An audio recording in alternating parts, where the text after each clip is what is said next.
Hello, grade 8 students.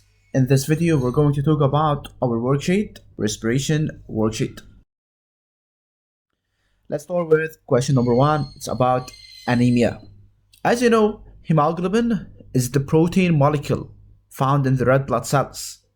This molecule, or this protein molecule, carries oxygen from the lungs to the body's tissues and then return carbon dioxide from the tissues to the lungs. Less hemoglobin than normal in each red blood cell can cause anemia.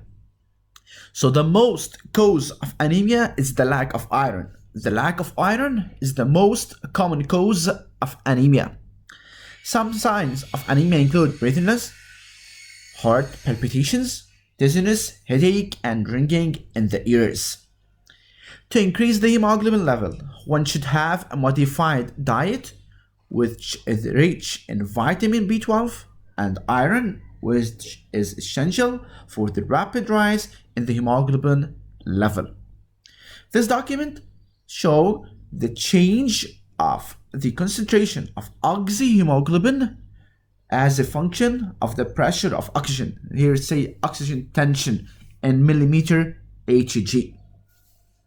So first, they say pick out from the text the role of hemoglobin. As we know, the role of hemoglobin is to carry oxygen from the lungs to the tissues of the body and to return carbon dioxide from the tissues to the lungs. What's the cause of the symptom of anemia? Lack of iron is the most common cause of anemia. Signs, they are breathlessness, they are palpitations of the heart, dizziness, and ringing in the ear, in addition to the headache. Refer to the document. Translate the information of the graph into a table. So the graph information should be transformed in a table. They should be drawn using a pencil, and you have to give the title for the table. Analyze, and what can you conclude? Part 3. Write the reaction that occurs between hemoglobin and oxygen in the lungs, and explain why this reaction is called reversible, and also explain why breathlessness is a symptom of anemia. So first part, hemoglobin. Hemoglobin is the protein molecule in the red blood cells that carries oxygen from the lungs to the body's tissues, and the role of the hemoglobin is also to return carbon dioxide from the tissues to the lungs. Common cause, it's the lack of iron, and here are the symptoms of anemia. Part 2, they said analyze. So as the tension of the oxygen gas increases from 0 to 110 millimeter Hg, the amount of oxyhemoglobin also increases from 0 to 98%, approximately 100%. So this means that the oxyhemoglobin, or the amount of oxyhemoglobin, is directly proportional to that of the tension of the oxygen. So as the tension increases, the amount of oxyhemoglobin will increase. Therefore, hemoglobin transports oxygen in the form of oxyhemoglobin. Part 3, the word equation for oxygen plus hemoglobin gives oxyhemoglobin, and this is the chemical equation.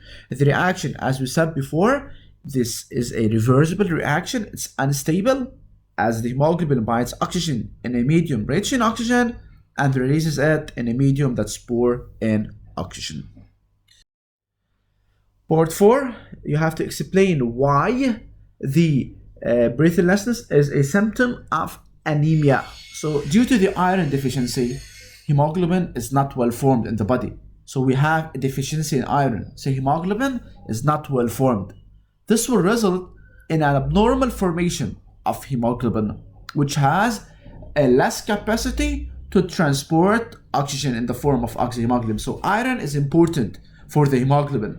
So since we have iron deficiency, so we have here the problems in the formation of the oxyhemoglobin as well. This will lead to the less capacity in the transportation of oxygen in the form of oxyhemoglobin. What does this lead?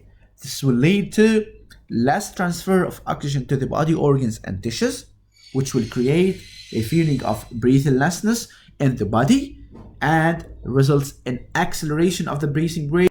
Question number 2, assimilation and transport of oxygen gas.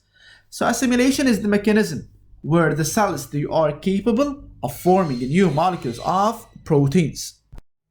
For example, hemoglobin from amino acids using energy. So the hemoglobin from amino acid using energy. So here we have the assimilation reaction. So assimilation, as I said, is the mechanism where the cells they are capable of forming new molecules of protein. What are they? Or hemoglobin, for example. From where? From amino acids using energy. So amino acids and energy, they are responsible, or they are the elements necessary for the assimilation. This hemoglobin is a protein of red blood cells which has an important role in the transport of respiratory gases. What are they? Oxygen, O2, and carbon dioxide, CO2. First part, they said derive from the text the elements necessary for the assimilation, amino acids and energy. After the formation of hemoglobin, we measured the quantity of oxygen gas transported by this protein. The results are shown in this table below. So we have the quantity of hemoglobin in AU, arbitrary units, and the quantity of oxygen gas transported in percentage. So as the quantity of hemoglobin, as you see here, increases from 4 to 10, that of oxygen quantity increases from 25 to 98%. So here, as the hemoglobin increases, the quantity of the oxygen transported increases. This is the analysis part. They said that hemoglobin part 4 is a functional protein. Justify this statement. We're going to go back to question part 2. Hemoglobin is a functional protein. Justify the statement. It's a functional protein. Why? Because it has an important role for the transportation of oxygen and carbon dioxide gases. So, first part, we have the amino acids and energy. For second part, they said you have to transform the table into a graph. So the graph should be drawn using a pencil, sure, on a graph paper.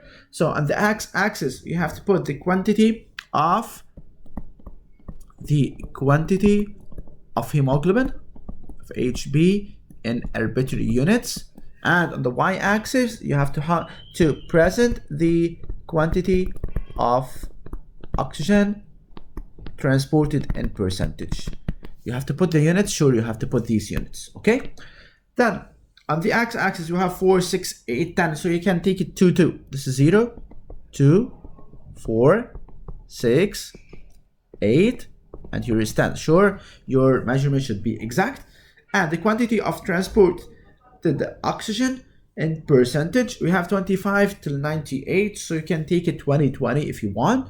So this is 20, 40, 60, 80, and this is 100. Sure, you have to have an exact measure.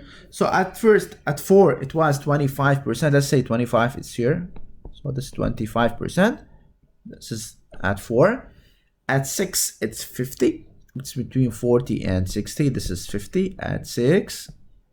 At 8, it's 70. Between 60 and 80, this is 70. And at 10, it's about 98. It's less than 100 by 2 dashes. This is 98. And you have to complete it. Okay, the graph is done. You should have the title. Title is the graph showing the variation. The graph is showing the variation of the quantity of transported oxygen